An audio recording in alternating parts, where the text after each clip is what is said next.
స్వభావం తొలగించుమయ్యా, నీ మంచి ప్రేమ నాకియుమా.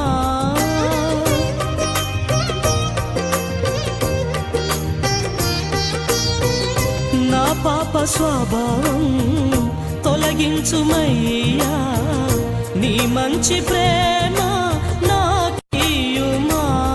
నీవు కోరేటి ఆలయమై నేను ఉండాలి, నీవు కోరేటి ఆలయమై నేను ఉండాలి.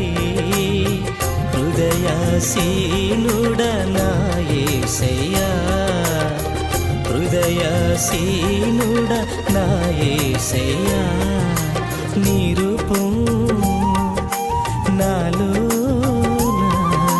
ప్రతిబింబించుగాక.